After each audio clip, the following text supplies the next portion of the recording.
Welcome back नाजरीन। नवाज शरीफ की 21 अक्टूबर को वतन वापसी पर उनकी हिफाजती जमानतें मंजूर कराने की जो कोशिशें हैं वो नून लीग की जानिब से तेज़ हो चुकी हैं। नून लीग को जो दी गई दरख्वास्त है अदालत में उसकी समाअत को कल तक के लिए मुलतवी कर दिया गया है, जबकि नून लीग को पूरा यकीन है कि नवाज शरीफ को रिलीफ मिलेगा ही मिलेगा। अच्छा, दूसरी जानिब सूरत हाल ये है कि जो बात मोटरसाइकिल पर थी, ख़त्म हुई थी, उसको हम उस वहीं पर ख़त्म ना समझें, बल्कि इससे आगे बात निकल चुकी है, क्योंकि जो नून लीग के रहनुमा हैं वो जलसे में आओ जन्नत में जाओ के नारे भी लगाना शुरू हो चुके हैं। जी हाँ, और अब एक नया बयानिया जो मजहब कार्ड के साथ मिक्स किया जा रहा है, उसके बाद सवाल हमारा ये जन्म लेता है कि क्या फिर भी अवाम 21 अक्टूबर को नवाज शरीफ के लिए बाहर निकलेंगे। सबसे पहले मैं नौशाद सवाबी से पूछ लेती हूँ। जी देखिए, जहाँ तक मुस्लिम लीग नून के कायद की बात ये कर रहे हैं, वो अपनी सी जो अदालती कार्रवाई है वो होगी, पूरी हो जाएगी। आज भी मेरा ख्याल है शायद जो उनके प्रोसिक्यूटर थे नैब के, उन्होंने कोई ऐसा सच उस पर कोई आर्ग्यूमेंट नहीं किया, फिर भी अदालत ने नोटिस किया है नैब को, वो कल जवाब जमा करवा देंगे। कभी इम्कान ये है कि उन्हें भी कोई एतराज़ नहीं होगा नवाज शरीफ साहब की वापसी पे, क्योंकि उनकी वापसी पे कोई एतराज़ उठा नहीं सकता। वापसी पे कभी किसी को एतराज़ नहीं होता। मामला सिर्फ ये है कि उनको हिफाजती ज़मानत मिलती है या नहीं मिलती। ज़्यादा कभी इम्कान ये है कि उनको हिफाजती ज़मानत मिल जाएगी, क्योंकि मैं पहले भी हमेशा कहता हूँ कि अदालतें रिलीफ देती हैं, अदालतों का काम रिलीफ देना होता है ताकि चीज़ों को आगे बढ़ाया जा सके। अब बाकी जो बात है, ये जो मामला चल रहे हैं, यकीनन ये आपको बताया नारे होगा करते हैं, ये वो आपको याद है वो इस्लामी टच, ये इस्लामी टच देने की कोशिश की गई है, इस्लामी टच दिया गया है उस मामले को। अच्छा। तो ये देते हैं लोग अपनी भी। तो do you think it will work? मेरा नहीं ख्याल कि इसका कोई बहुत ज़्यादा इम्पैक्ट होता है। यकीनन जो जहाँ तक नून लीग की बात है, शायद आप इस वजह से तो इस तरह के किसी नारे के साथ तो शायद वहाँ पे कोई नहीं जाएगा। वहाँ जो लोग इकट्ठे होंगे, जिन लोगों की ड्यूटियाँ लगेंगी और वो लोग जितने लोग लाएंगे, वो सारा हम उस पर बहस कर चुके हैं कि हर MNA की, MPA की, जो इवन काउंसलर लेवल तक का जो नून लीग का रहनुमा है, मुकामी जो होते हैं ज़िले हुकूमतों के भी, उनकी तमाम की ड्यूटियाँ लगी हैं। आज ही वो जो शेर अली साहब हैं, उनकी भी एक इश्तिहार चल रहा है कि वो 200 बसों का काफिला लेकर आएंगे। तो हर कोई बढ़ चढ़कर हिस्सा कर लेने की कोशिश करेगा। हर MPA को 5-5 हज़ार कारकुना लाने का जो टारगेट दे दिया गया है, उसे तो डिनाइल नहीं है ना, आप उसे तो डिनाई नहीं कर रहे। ये तो टारगेट, यकीनन टारगेट दिए जाते हैं, ये हर सियासी जमात देती है। अगर टारगेट नहीं देंगे तो फिर लोग कैसे आएंगे? ठीक है, मतलब आप ये कह रहे हैं दिस इज जस्टिफाइड, मतलब करती है ऐसी सियासी जमात। ठीक है इमरान, आप सबसे मुझे पूछ लेने दीजिए। इमरान साहब, आपको लगता है कि इस तरह अब एक के बाद एक बयानिया जो कि तब्दील होता चला जा रहा है, अब मजहबी टच भी दिया जा रहा है, कारकुनान किस तरह से आएंगे? आपको लगता है 21 अक्टूबर को निकलेंगे और MPA और MNA को इतना प्रेशर कि निकालना है घर से लोगों को, कारकुनान को, निकलेंगे? आपको लगता है? देखिए, गुजारिश ये है कि पाकिस्तान मुस्लिम लीग जो है वो एक हकीकत है। इस वक्त आप ये नहीं कह सकते कि मुस्लिम लीग खत्म हो गई है या उसका वजूद नहीं है। नहीं नहीं, बेशक। जो दो बड़ी जमातें हैं मुल्क की, उनमें एक मुस्लिम लीग नून और दूसरी पाकिस्तान तहरीक इंसाफ है। अच्छा। तो इसलिए आप ये नहीं कह सकते कि वो उसके लोग नहीं, अब उनका कायद आ रहे हैं और 4 साल के बाद आ रहे हैं। हाँ। अच्छा, अब ये भी उनका वोटर सपोर्टर ये अच्छी तरह जानता है कि उनके कायद किन हालात में गए थे। अब वो बयानिया जो है वो उस बयानिए में, लेकिन इमरान साहब असल हकीकत तो ये है ना कि वो मफरूर है, और किस तरह से 50 रुपए के स्टैम्प पेपर पर गए थे और उसके बाद वतन वापस नहीं लौटे। मौके तो बहुत थे, वतन वापस लौट सकते थे, गिरफ्तारी दे सकते थे। गुजारिश ये कि ये तो सारे आपके मौक़िफ़ है ना। ठीक, नहीं 16 माह की गवर्नमेंट देख लीजिए उठा के, उनके भाई की हुकूमत थी इमरान साहब। अब आप या तो मेरा जवाब सुन लें, जी, या आप अपनी बातें मुझ पे थोपना शुरू कर दें। नहीं, बेशक नहीं करते कि आप क्या करना चाहते हैं। गुजारिश ये है कि अगर मेरा जवाब आप सुनना चाहेंगी तो फिर वो वाज़ेह जवाब है कि मेरा, आपका, तुषाद का, फ़हीम सिद्दीकी का या अमीर अब्बास का, हम सब का मौक़िफ़ कुछ और हो सकता है, क्योंकि हम सब जर्नलिस्ट हैं जी। लेकिन जो वोटर सपोर्टर होता है ना, उसका एक अपने लीडर से जज्बाती ताल्लुक होता है। ट्रू। वो उसका मौक़िफ़ कुछ और होता है। नून लीग के वोटर सपोर्टर के लिए वो आज भी उनके कायद हैं। सही। और कायद को 100 गलतियां माफ होती हैं। देखिए, PTI की अगर आप बात करें तो इमरान खान साहब के जो चाहने वाले हैं वो 9 मई के वाकयात के बाद भी उनको अपना लीडर माने हुए हैं। हालांकि मैं या आप, हम 9 मई के वाकयात की कभी भी हिमायत नहीं करते, बेशक। लिहाजा ये मामला जो है ये आप समझ लें कि उनका वोटर सपोर्टर, उनका चाहने वाला निकलेगा। दूसरी बात, आगे इलेक्शन होने वाले हैं और ये मुस्लिम लीग नून की सर्वाइवल की जंग है। और ये शो जो है उनके लिए जिंदगी मौत का मसला है। अगर वो ये शो कामयाब करने में कामयाब होते हैं तो उनके लिए ये मोरल बूस्टर होगा, और अगर ये उनका शो ये भी नाकाम हो जाता है तो फिर उनके लिए प्रॉब्लम होगी। इसीलिए आपसे मैं अर्ज करूं कि 2 प्लान बनाए गए हैं, प्लान ए और प्लान बी। अच्छा। प्लान ए ये है कि मियां नवाज शरीफ जब लाहौर एयरपोर्ट पे उतरेंगे तो उनको बाई रोड मीनार पाकिस्तान लेके जाया जाए। ठीक। प्लान बी ये है कि वहां से हेलीकॉप्टर के जरिए से उनको मीनार पाकिस्तान लेके जाया जाए। हाँ जी। अब वो उस वक्त सूरत हाल देखेंगे कि किस तरह से है, क्या एयरपोर्ट पे भी उनको लेने के लिए एक बड़ी तादाद आई है। अगर तो वो शो हो गया तो उनको बाई रोड लेके जाएंगे। अगर उन्होंने देखा कि नहीं ज्यादा लोग सीधा जलसे के पंडाल में चले गए हैं तो फिर वो सीधा वहां लेके जाएंगे, क्योंकि माजी में मुस्लिम लीग नून के लोग ये समझते हैं कि मरियम नवाज जब लेके गई थी जलसे के लिए तो रैली मीनार पाकिस्तान के दरवाजे तक तो पहुंची थी, लेकिन जैसे ही वो अंदर दाखिल हुई तो लोग बाहर से वापिस चले गए।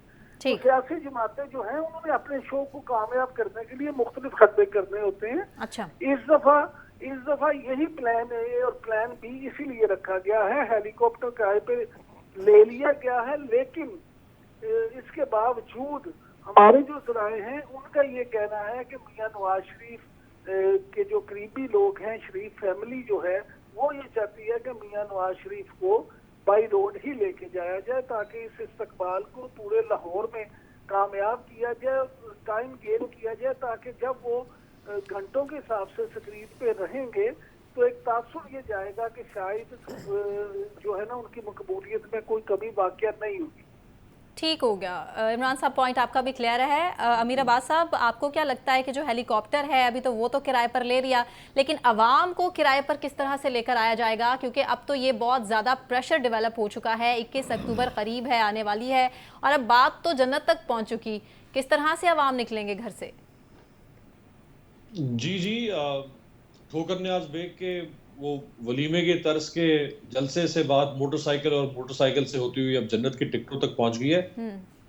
ये अनफॉर्चुनेट पाकिस्तानी सियासत में, चूंकि जो वोटर है, जो आम आदमी है, वो एक चारे के तौर पर इस्तेमाल होता है। और मैं ये किसी एक पार्टी के लिए ये जो पाकिस्तान की सियासत की जो ओवरऑल एक कंसेप्चुअली सिचुएशन है उसकी बात विदाउट एनी एक्सेप्शन, वोटर और सपोर्टर चारे के तौर पर इस्तेमाल होता है। उसको कभी रोटी कपड़ा मकान का चारा उसके आगे उसको उस चारे पे उसको घेरा जाएगा, कभी उसको रियासत मदीना के नाम पे, कभी पेरिस बना दूंगा लाहौर को, और गुजरावाला को न्यूयॉर्क बना दूंगा। और अब फिर मियां साहब वापस उन्हीं नारों पर वापस आ रहे हैं जिन नारों के ऊपर वो बार बार पावर में आए। एक तो बहुत सारे लोग जब नवाज शरीफ साहब के इक़्तिदार को मेंशन करते हैं तो वो कहते हैं वो 3 दफा का वज़ीर आज़म है।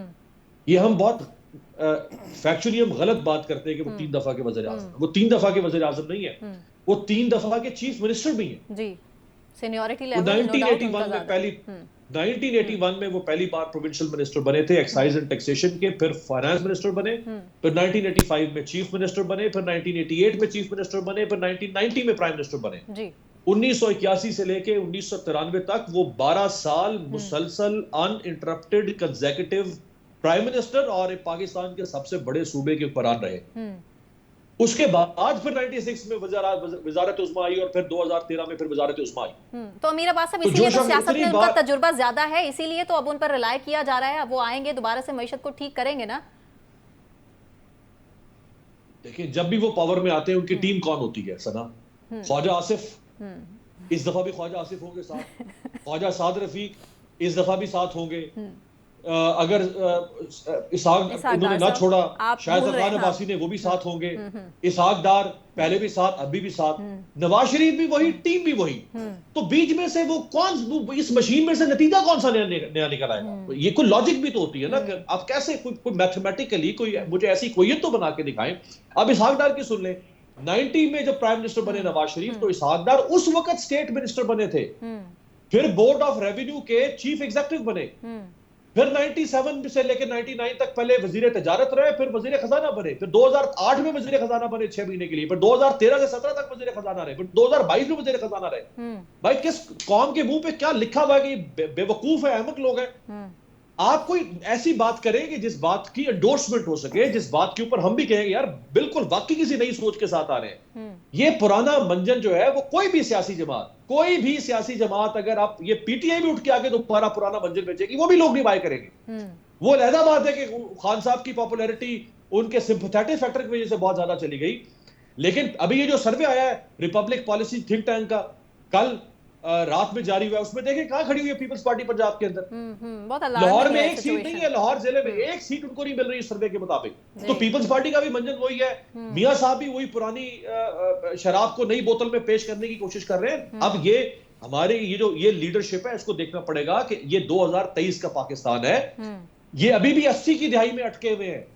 जो 80 की दिहाई में जो बच्चा 3 साल या 4 साल का था, भाई वो आज 40 साल का हो चुका हुआ है। जो उस वक्त 10 साल का था, उसकी उम्र आज देखिए वो 50 साल का है। वो आज का नौजवान वो ये कन्वेंशनल पॉलिटिक्स को, ट्रेडिशनल पॉलिटिक्स को और ट्रेडिशनल कन्वेंशनल पॉलिटिकल नैरेटिव को ठोकर मार चुका है। वो इसको इज्जत नहीं देगा। आपने बोर्ड को इज्जत देनी है तो दे, आपने बोर्ड को इज्जत देनी है तो दे। वो इज्जत नहीं देगा आपके घिसे पीटे बयानिए को। उसको कुछ नया चाहिए, अगर आपके पास है। वो नहीं है इनमें से किसी के पास। ठीक है, नया तो एक फॉर्मूला है जिसका जिक्र शहबाज शरीफ साहब कर रहे हैं कि वो मेरे भाई नवाज शरीफ के पास है। फहीम साहब, ये बता दीजिए कि अगर ये फॉर्मूला सिर्फ नवाज शरीफ के पास ही था तो पहले 16 माह की गवर्नमेंट में दे दिया जाता भाई को, हालात ठीक कर दिए जाते, हुकूमत उन्हीं की थी, पाकिस्तान की तरफ थोड़ा सा देख लिया जाता। लेकिन अब देखा ये जा रहा है, हमजा शहबाज साहब भी यही कह रहे हैं, जो रोड मैप है वो नवाज शरीफ के पास है, वो आएंगे तो आप देखिएगा कि मुल्क कहाँ से कहाँ पहुँच जाएगा। तो बता दीजिए कहाँ चला जाएगा। देखें, पहले तो एक कमेंट मैं ये करूँगा कि शराब जितनी पुरानी हो, किसी शराबी से पूछें तो वो यही कहेगा कि उसका नशा जो है वो ज़्यादा होता है और वो ज़्यादा मज़े की होती है।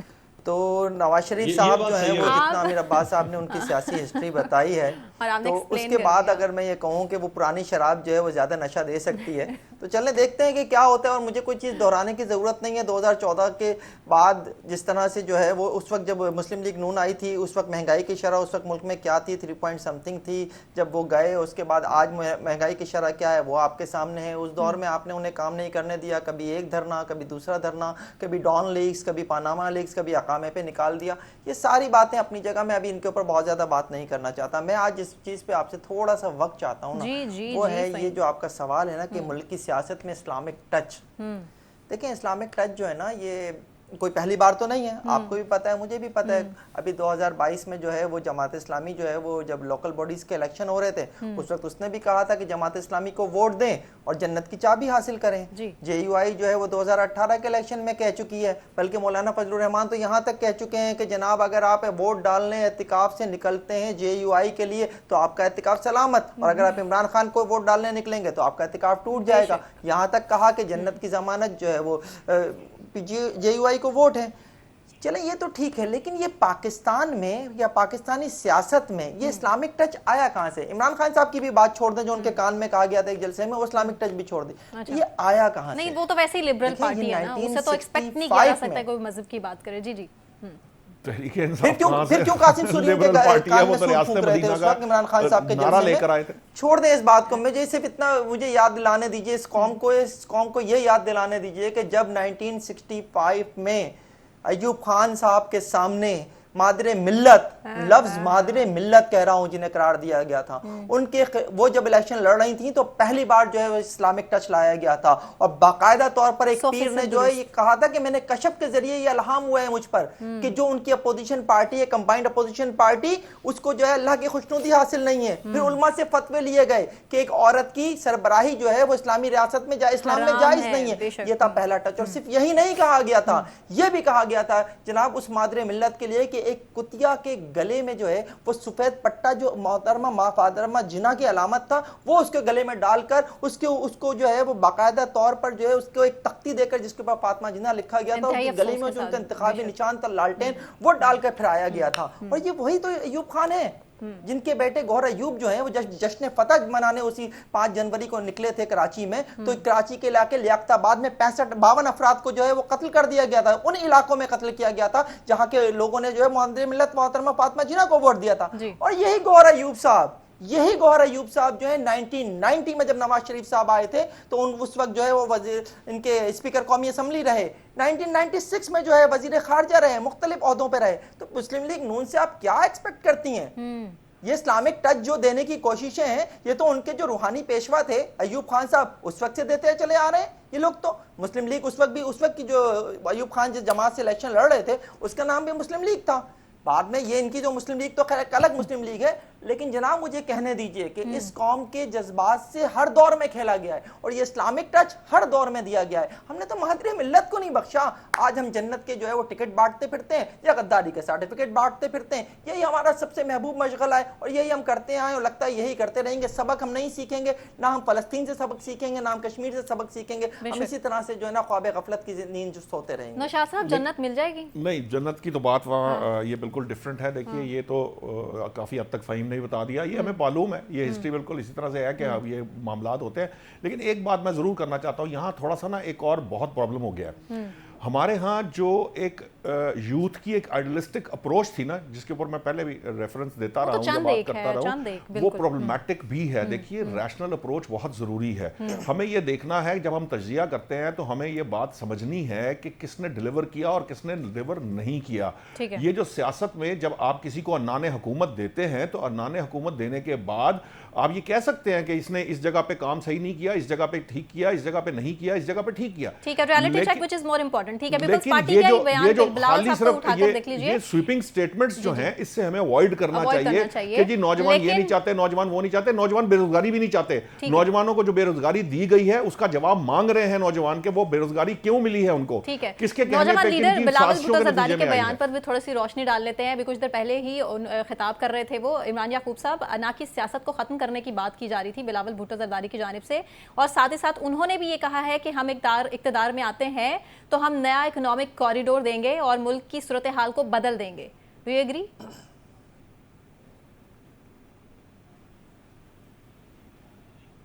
इमरान याकूब साहब, अमीर अब्बास साहब, आप ही से सवाल। जी सवाल रिपीट कीजिएगा प्लीज।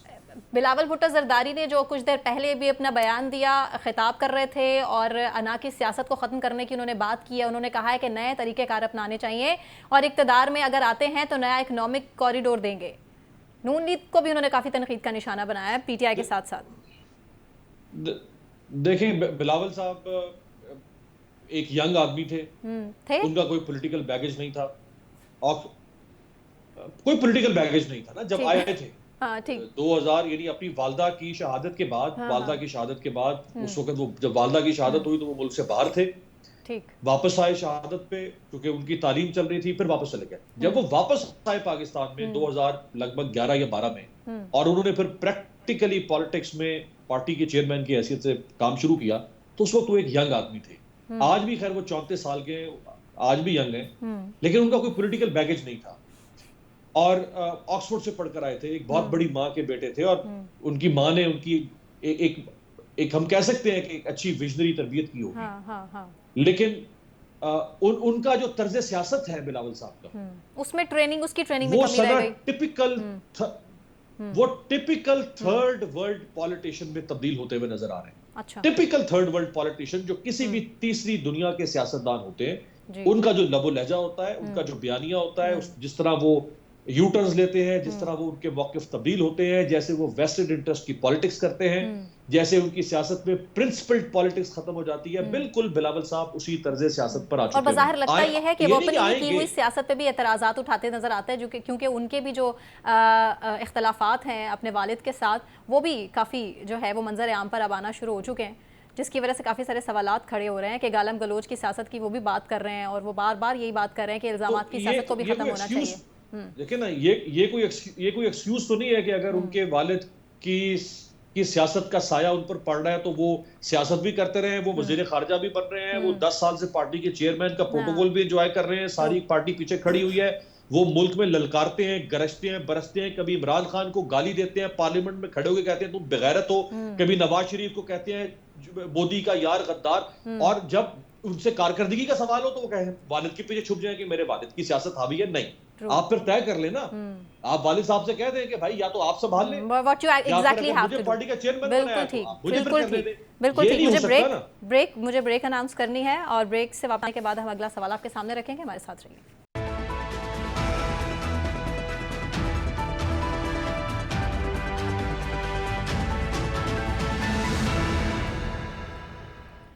वेलकम बैक नाज़रीन, और अब बात करेंगे इस्तेहकाम पाकिस्तान पार्टी के हवाले से, जिसकी तर्जुमान है फिरदौस आशिक अवान, और ये कह रही हैं कि 21 अक्टूबर सियासी गहमा गहमी का दिन हो सकता है। उस दिन इस्तेहकाम पाकिस्तान पार्टी बड़ा सरप्राइज देने वाली है। इस्तेहकाम पाकिस्तान पार्टी का ये सरप्राइज मुल्की सियासत की हवाओं का रुख तो तब्दील नहीं करने वाला। इससे जुड़ा जो हमारा सवाल है वो यही है कि क्या इस्तेहकाम पाकिस्तान पार्टी नून लीग को टफ टाइम दे सकती है? फ़हीम, देखिए मुझे तो नहीं लगता कि वो कोई टफ टाइम दे सकेगी। वो टफ टाइम अगर देंगी तो डेफिनेटली वो पीटीआई को देगी, और जहाँ तक इनका मुस्लिम लीग नून का ताल्लुक है, डेफिनेटली जो है मुस्लिम लीग नून, जैसे मैं पहले भी कहता रहा हूँ आपके प्रोग्राम में कि मुस्लिम लीग नून के लिए इस वक्त लेवल प्लेइंग फील्ड मौजूद है, तो उनको तो इस वक्त किसी से कोई डर नहीं है। ना उन्हें इस्तेकाम पाकिस्तान पार्टी से कोई डर है, ना उन्हें पीटीआई से कोई डर है, ना उन्हें पीपल्स पार्टी से कोई डर है। इस्तेकाम पाकिस्तान पार्टी जो है वो डेफिनेटली इस वक्त एक सियासत में नई नई जमात के तौर पर आई है। इलेक्शन कमीशन में अभी वो इंतखाबी निशान पर भी लड़ रहे हैं, पीटीआई से वो बल्ला छीनना चाहते हैं। ये उनकी सियासत है इस वक्त, और इस सियासत की बुनियाद पर यह नहीं कहा जा सकता कि उनको जो है इंतखाबात में कोई पजीराई हासिल होगी। कोशिश उन्हें कर लेनी चाहिए मेरा ख्याल है, और उसके बाद तो उन्हें ख़ास तौर पे करनी चाहिए कि जिस तरह से ये जमात बनाई गई, जिस तरह से इसमें जो है वो पीटीआई से लोग लाकर शामिल कराए गए हैं। बिल्कुल जहांगीर तरीन साहब को क्या अगर हम माजी देखें तो बिल्कुल वही नज़र आता है कि कभी वो किसी और के लिए लोग जमा करते थे, सियासतदान जमा करते थे, इलेक्टेबल्स जमा करते थे, आज अपनी जमात के लिए इलेक्टेबल्स जमा करते फिर रहे हैं वो। लेकिन मुझे उनसे कोई बहुत ज़्यादा उम्मीद नहीं है। ये नहीं होगा कि वो कोई सियासत, पाकिस्तान की सियासत में कोई चौंका देने वाला किरदार होगा, ना उनका और ना ही वो जो एक केपीके में आपने कोई जमात बनाई है इसी नाम से, कोई मुझे एग्जैक्ट याद नहीं है, वो खटक साहब की जो जमात है पीटीआई से समथिंग, तो उन दोनों का कोई किरदार नहीं है। देखिए अगर मुल्क में किसी के दरमियान इलेक्शन होगा तो मैं इस वक्त भी कह रहा हूँ और हमेशा बहुत अरसे से कह रहा हूँ कि वो ना मुस्लिम लीग नून और पीटीआई के ही दरमियान होगा। पीटीआई के लिए जाहिर है सिचुएशन अच्छी नहीं है। पीटीआई के लिए ये एक बहुत बड़ा इस वक्त चैलेंज है कि उनको टिकट होल्डर्स मिल जाएं। वो टिकट होल्डर्स उन्हें ढूंढना पड़ेंगे, और वो टिकट होल्डर्स जो भी मिलेंगे उनको यकीनन जो है इमरान खान की मकबूलियत का वोट पड़ेगा। लेकिन इमरान खान साहब या पीटीआई को जो है वो एक मुश्किल वक्त है, तरबियत उनकी जारी है। आइंदा इलेक्शन टिकट होल्डर्स उनके लिए सबसे ज्यादा फिलहाल चैलेंज है। तो आपको कैसे, वो तो लेवल प्लेइंग फील्ड की बात कर रहे हैं, वो तो अपनी सियासी मुहिम की बात कर रहे हैं, वो तो कह रहे हैं कि हमें इलेक्शन में आना तो दूर की बात, अभी ठीक से जो है वो इलेक्शन मुहिम की ही तैयारी करने की जो है इजाजत नहीं दी जा रही। ये सबसे बड़ा चैलेंज है उनके लिए टिकट होल्डर्स। देखिए यकीनन सभी कुछ लेवल प्लेइंग फील्ड में ये सारी चीज़ें शामिल है ना। अगर आपको जो है वो टिकट होल्डर्स नहीं मिल रहे तो इसका मतलब है आपके लिए लेवल प्लेइंग फील्ड मौजूद नहीं है। अगर आपको जो है आपके खिलाफ मुकदमात हैं और आपके खिलाफ आपसे इंतखाबी निशान भी छीनने की कोशिश हो रही है तो ये लेवल प्लेइंग फील्ड नहीं है। तो ये सारी चीज़ें जो इसी का हिस्सा है। मैं एक छोटा सा कॉमेंट आपके ऊपर, जो आप ब्रेक से पहले बिलावल साहब के ऊपर बात कर रहे हैं तो उसके ऊपर मैं करना चाहूँगा। बिलावल साहब ने अपना खिताब करते हुए एक जुमला ये भी कहा था कि पाकिस्तान को लंदन से नहीं चलाया जा सकता। मुझे हंसी आ गई इस जुमले के ऊपर। माजी में भी वैसे ये लंदन जो है वो उनके हवास पे सवार हो गया है। माजी में वो कहते थे कि कराची को लंदन से नहीं चलाया जा सकता, और आज जो है वो कह रहे हैं कि पाकिस्तान को लंदन से नहीं चलाया जा सकता। तो उनके नसीब में इत्तेफाक से कुछ ऐसे रहनुमा मुखालिफ के तौर पे मिले हैं जिनकी सियासत का गढ़ जो है वो लंदन से चलती है। बिल्कुल ठीक है, पॉइंट आपका क्लियर है। नौशाद साहब, आपको क्या लगता है कि इस्तेहकाम पाकिस्तान पार्टी आने वाले टाइम में जो फिरदौस आशिक अवान साहिबा बात कर रही है कि बड़ा सरप्राइज देने वाली है, ये सरप्राइज क्या नून लीग के लिए होगा? लेकिन मुझे तो लगता है कि अब वल्लाह आलम के वो किस सरप्राइज़ की बात कर रही हैं, लेकिन मैं जितनी असेसमेंट अगर आप कहें या एनालाइज करूँ मैं सिचुएशन को, तो माँ सिवाय इसके कि जो आईपीपी है वो नून लीग में जम हो जाए, इसके अलावा मुझे नहीं लगता कि कोई ऐसा सरप्राइज़ जिसे आप बड़ा सरप्राइज़ कह सकते हैं वो दे सकती है। कोई एक आध जावेद हाशमी साहब हो गए या इस तरह के कोई लोग अगर शामिल हो जाएं तो मैं नहीं समझता कि ये कोई बहुत बड़ा सरप्राइज़ होगा या चौधरी निसार अली खान हो। देखिए बात यह है कि इस वक्त जो सिचुएशन है वो काफ़ी हद तक आपको अंदाज़ा हो गया है कि फ़हीम साहब ने बता दिया है कि ये तहरीक इंसाफ और नून लीग के दरमियान इंतखाब होगा। लेकिन चूंकि तहरीक इंसाफ के जो मेन लीडरशिप थी, जो क़यादत थी, वो काफ़ी हद तक या तो पार्टी छोड़ के जा चुकी है, या वो कैद में है, या वो इस पोजीशन में नहीं है कि वो अपनी सियासी मुहिम जो है वो प्रॉपर तरीके से कर सकें। तो अल्टीमेटली उनके जो इंतखाबी नताइज हैं उस पर बड़े स्ट्रेट वो प्रॉब्लम आएगी। IPP में है इलेक्टेबल्स, और इलेक्टेबल्स का हमने जो ज़िमनी इंतखाबात में, आपको याद होगा कि जिन इलेक्टेबल्स को नून लीग ने टिकट दिया था उन्हें बुरे तरीके से पिट गए थे। सो ये इलेक्टेबल्स की जो बात तहरीक इंसाफ ने जो बहुत जिसके ऊपर बात की है और उसके बाद सेंसिटाइज कर दिया है आवाम को इलेक्टेबल्स के मामले में। और दूसरी बात यह है कि मैं आपको पता है कि कल भी मैंने आपको कहा था कि ये जिन इलेक्टेबल्स की आप बात कर रहे हैं IPP के अंदर, बहुत सारे ऐसे जो हैं लोग मौजूद हैं इस्तेकाम पाकिस्तान पार्टी में जो नून लीग से रब्ता कर रहे हैं और वो इंश्योर करना चाहते हैं कि उनकी सीट आइंदा इंतखाबात में कंफर्म हो, और इसीलिए वो हो सकता है कि वो IPP छोड़कर नून लीग में शामिल हो जाएं। तो इनको खुद ही सरप्राइज इसी तरह का जो मसला है, इसी मसले के पेश नज़र ये इम्कान हो सकता है कि जो IPP है वो खुद जम हो जाए। ठीक हो गया। अमीर अब्बास साहब, आपको लगता है कि फिरदौस आशिक अवान साहिबा की इनकी स्टेटमेंट को सीरियस भी लेना चाहिए या नहीं लेना चाहिए? और दूसरा ये भी बता दीजिए कि अगर वो ये इशारा कर रही हैं तो किसकी तरफ स्पेसिफिकली कर रही हैं? Any hint? देखिए, अगर तो IPP में इंडिजिनस तरीके से लोग सामने आते हैं, बनती हैं सियासी जमातें नई, और क्राइसिस में भी बनती हैं, जब पॉलिटिकल वल्नरेबिलिटी बढ़ती है उसमें भी सियासी जमातें आती हैं। लेकिन अगर ये जमात इंडिजिनस तरीके से आती तो शायद ये जमात ग्रो कर सकती थी। सही। लेकिन चूंकि ये बुग़्ज़ इमरान में लॉन्च की गई, और जिस तरह फिर लोग तोड़ तोड़ के विकटें गिरा के इनको दी जा रही हैं, उसने इस जमात और इसके पीछे पूरी जो पॉलिटिकल साइंस है उसको एक्सपोज कर दिया लोगों। ठीक। तो इसलिए इस जमात के ऊपर तो कोई एतमाद नहीं करेगा, और जो लोग इस जमात में शामिल हो रहे हैं PTI की तरफ से, ठीक, अगर उनके मुकाबले में PTI का कैंडिडेट हुआ तो इस जमात को ऐसी तारीखी मार पड़ेगी इलेक्शन के दिन, ऐसी तारीखी मार पड़ेगी कि शायद ये जमातें लॉन्च करने वाले भी दोबारा इस तरह का तजर्बा कभी नहीं करेंगे। ठीक है। क्योंकि इसमें जाने वाले लोग अपनी साबका जमात और उसके चेयरमैन को मुश्किल वक्त में छोड़ के उनकी पीठ में छुरा घोंप कर जा रहे हैं। ये बात PTI के वोटर्स के सबकॉन्शियस में या अनकॉन्शियस में बैठ चुकी है। वो किसी भी सूरत में इन लोगों को, वो तो इनको दगाबाज समझते हैं जो लोग छोड़ के जा रहे हैं। हाँ, किसी और तरह से लोग आए, इंडिजिनस होती, मैं फिर कह रहा हूँ बहुत अच्छी पार्टी, ठीक, चल सकती थी। ठीक, पंजाब में एक इसको लाया गया, जिस तरह लोग इसमें आ रहे हैं, ये तजर्बा नहीं कामयाब। ठीक, लोगों को तो भी ठीक से इस पार्टी का नाम तक याद नहीं है, लेकिन इलेक्शन में किस तरह से ये परफॉर्म करेगी ये तो आने वाला वक्त ही बताएगा। बहुत शुक्रिया अमीर अब्बास साहब, इमरान याकूब साहब, फ़हीम सिद्दीकी साहब, मोहम्मद नौशाद अली साहब, आप तमाम पैनलिस्ट का बहुत शुक्रिया। मुझे सना अवान को इजाज़त दीजिए, अपना ख्याल रखिए, अल्लाह हाफ़िज़।